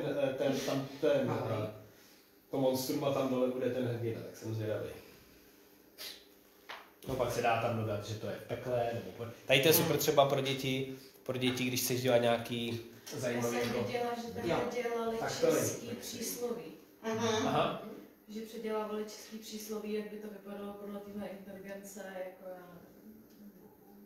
No určitě. A básničky to dokážou udělat. No. V té angličtině je jako dokonalý. V češtině tak jako, když jsem dělal tátovi básničku k svátku, tak byl z toho nadšený a říkal mi, teď někdo musel pomoct, víš? Jo, ale je to trošku takový, že je tady údolí, tady jsou ne teda hory, ale je to takový jako v účku, tak je to taky zase jako podobný. Vypadá to jak z Transformeru ten Megatron trošku. No. Dáme ještě jeden nějaký prompt. A... Bylo dobrý třeba i, že se můžeš, že požádáš ChatGPT, aby byl tvůj terapeut, takže máš třeba problém, tak on ti může i poradit různé věci, což je taky docela zajímavý, jak když si člověk neví rady občas. Určitě, ale nevím, jestli jako, když tam zadáš prostě, já jsem to nezkoušel teda, ale zrovna v tom ChatGPT, když se zeptám na něco hodně psychologického zdraví nebo hodně zdravotního stavu, tak mě to vždycky jako posune k tomu, že pověř si to u... No právě no, ono vždycky, když třeba mu řekneš, aby byl tvůj terapeut, tak on ti jako, co tě trápí, tak ty mu řekneš a je to jenom prostě jakoby rada a on si tam zdůrazňuje, že prostě není to lékařské doporučení, pokud máte problém, hledejte odborníka. Jo.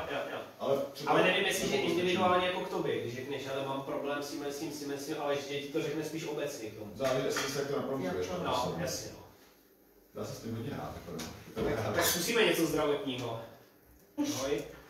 Ahoj, nemusím dávat, to už mi říkají, mám problém mám dlouhodobý problém. S vedením. S čím? S vedením. To se nepochopí úplně. Je to jde. Tak dobře, tak dáme, ať je to smočením. Smočením. No. Víš, že už ti to tam zůstane v těch, co si kdy. Jo. Když se díval tebe ChatGPT, bude myslet, že máš problém. Co s tím? Student, nemočí, no tak to Cítíte nepoj? Jo, samozřejmě, první, co řekne, je důležité vyhledat nejdříve lékařskou pomoc. A teď řekne teda jasně, infekce močových cév, zvětšení prostaty, ledovinový kameny, obstrukce. A teď, když ti to tady to ukáže, tak si řekneš, ty vado. A teď co z toho tam mám? A nakonec to je rakovina. Nakonec prostě jsi neměl čas. No.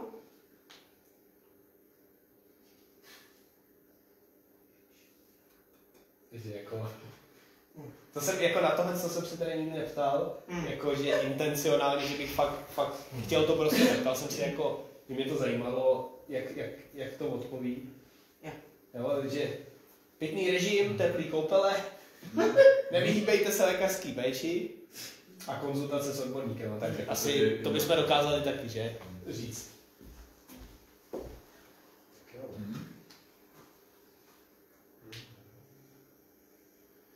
Jsem měl tady připravený. No a dostáváme se teda do té finální části, už hodně přetahujeme, to už je určitě hodina a půl, ne? Jo, to už je hodina a půl. Ty vado, už je 7, takže jsme se do toho tak jako dostali, že až se to dostalo do téhle fáze, tak jestli máte ještě poslední nějaký 1-2 téma, co byste třeba chtěli přispět jako příspěvek, co by vás zajímalo, co bychom třeba dokázali, David? Jak dlouho třeba trvá, než ten chat vlastně si tě jako načte? Já třeba bych to chtěl používat jako v praxi na tvoření e-mailu, ale vlastně bojím se, že to nebude jako dostatečně autentický. A bojím se, že ze začátku by mi to třeba bralo víc času, než by mi ho jako ušetřilo, než to všechno jako si zapamatuje, jak já přemýšlím. Takže to určitě bude tak, že ze začátku to bude, protože ty už tu práci máš dlouhodobě najetou, a ze začátku do toho víc investuješ času, než to, co ti to zkrátí. Jak dlouhou dobu to bude trvat, já nedokážu říct. Jo, ale jako mně to prostředí toho ChatGPT připadá tak přívětivý, že já jsem se jako po měsíci, troufám si říct, že jsem si na to, že jsem se s tím jako zblížil a že už vím, jakým způsobem tam mám zadávat ty požadavky, jakým způsobem se mám ptát. A samozřejmě nikdy, pokud ten prompt zadáš jako hodně obecně a nedáš ho hodně specifikovaný, tak to nikdy nevyhodí tak, jak by si vyloženě jako chtěl. Musíš to dost často jako těma dalšíma promptama poupravovat a někdy se mi stávalo, že to, i když jsem to jako poupravoval, tak to nikdy neházelo přesně to, co chci. Třeba když jsem dělal pozvánku na svoje 30, tak furt mi to tam házelo něco, co jsem já nechtěl a ptal jsem se ho po 50. On řekl, že to upravil a přitom to stejně bylo stejný.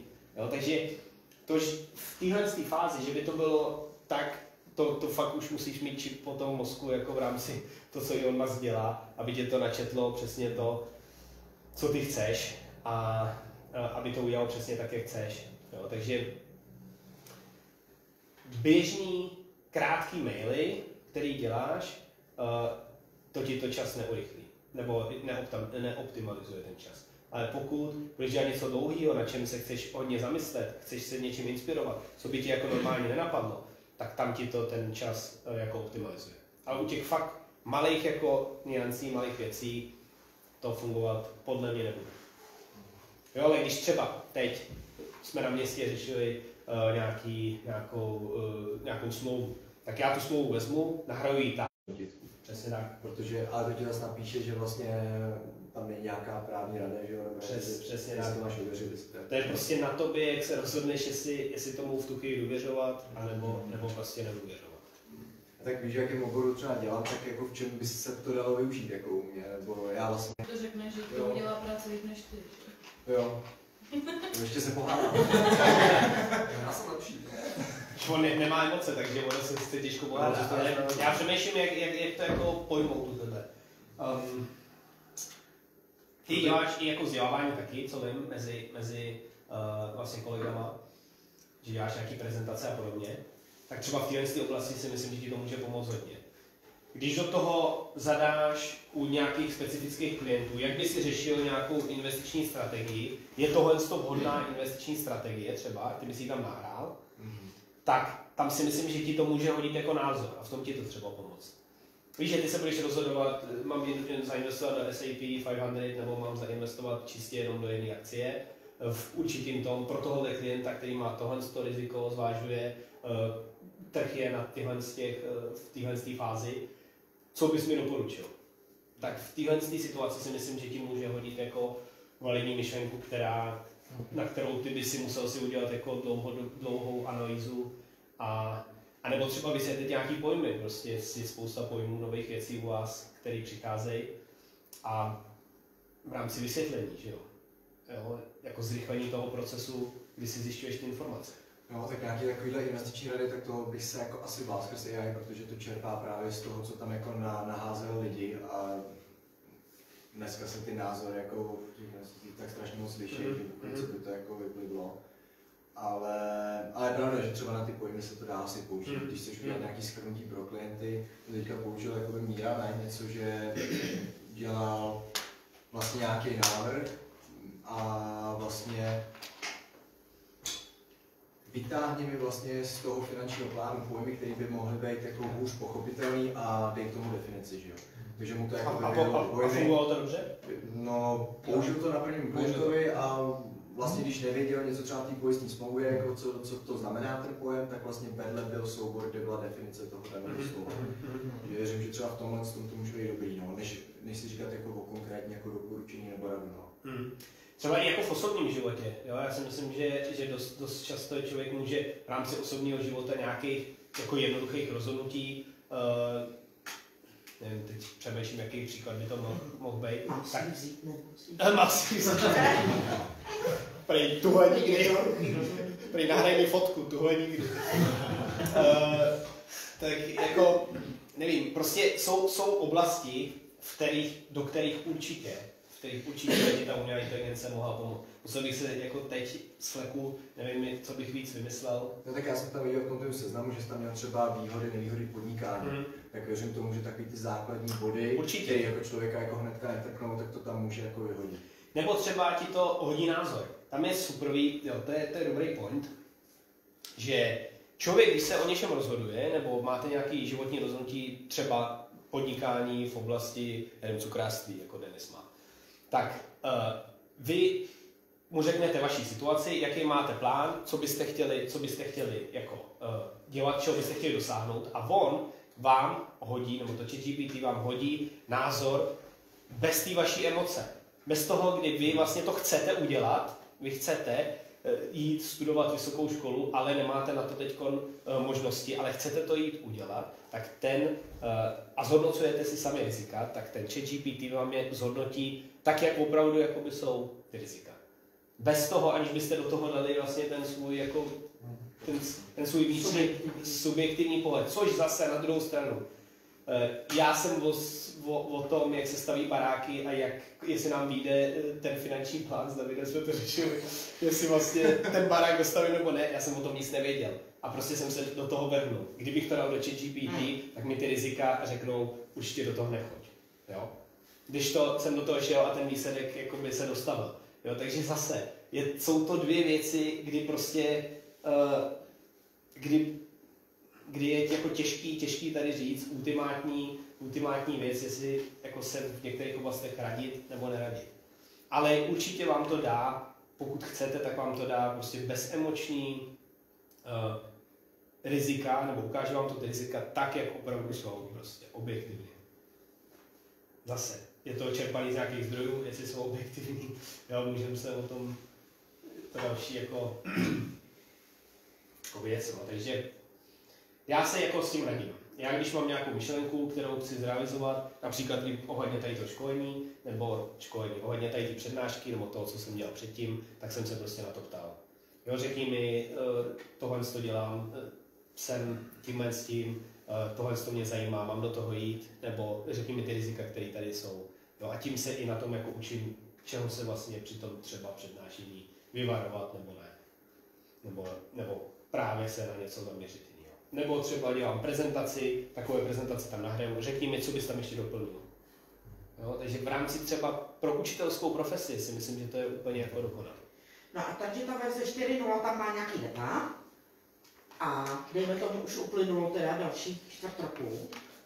tak bude jako další verze, nebo se průběžně doplnilo do těch 4 nuly? Tam je výhoda toho, že ta 4.0 má ten Bing, který je vlastně vyhledávač, který ti může vyhledat i ty informace, i ty nové informace. Nicméně třeba, kdybys chtěla zrovna z akademického prostředí informace, tak ono se to nedostane do některých zdrojů, protože se to jako nepřihlásí. Ono to samo neudělá, že by se to přihlásilo, ale obecně to najde veřejně publikované články a z toho ti to vlastně udělá. Takže vlastně ty máš přístup i k tomu aktuálnu, co teď je v rámci té 4.0. Jo, doporučuji určitě jako z mýho hlediska si zaplatit, když uvidíte, naučte se s tou 3.5, uvidíte, že pomáhá mi to prostě v té optimalizaci toho času, pomáhá mi to v těch procesech, OK, zaplatím si tu 4.0. Já jsem to věděl prostě od začátku, že prostě chci s tím pracovat a i když dodělám školu, dodělám tady ty věci, co teď dělám, tak stejně s tím chci pracovat dál a platit si to prostě budu. To je na rozhodnutí. Okay, nějaký ještě téma poslední do diskuze, co by vás zajímalo? Jsme to přetáhli o hodinu. Co příště víš?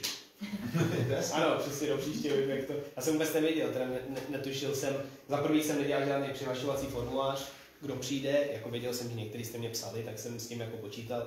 Spousta lidí se jako odhlásilo, napsalo by na poslední chvíli, jak to lidi mají v oblibě někdy dělat. Jo, z jakých důvodů. Takže určitě je to, já jsem moc díky za to, že jste jako dorazili. Vážím si toho, že jste dorazili, že máte vlastně zájem o tohle tématiku. Dělám to vyloženě nezištně, ale z toho, že prostě mě baví lidem také zprostředkovat nějakou dovednost nebo vědomost, kterou si myslím, že jsem načerpal a byl bych rád, kdybyste si z toho vzali, nebo vemte si z toho, co chcete. Nicméně nakonec díky moc za to, že jste dorazili ještě jednou. Trošku se omlouvám za to, že jsme to také protáhli, ale ta diskuze byla jako skvělá. Ty podněty, které jste dávali, byly skvělý. I ty některé věci byly pro mě nový a budu určitě rád, když se někdy zase sejdeme u nějakého dalšího tématu. Tak jo. Když to byl Davide, když to byl pro školu a pro město, tady takhle dlouhý, nebo... Ne, tam jsem to měl čistě na to. Ale tady to bylo vyloženě přednáškový, proto jsem to musel jako protáhnout. To si říkáš, že jsi věděl, tam to bylo, tam to bylo čistě hodně rychle projetý, malý riziko, malý výhoda a pak jsme si vyloženě workshopem zkoušeli ChatGPT. A ona řekne, to záleží, kolik dotazů přijde a budete se na odborníkem. A budeš tam sám, nebo máš publikum? Jo. No. Tak tam máš chybu.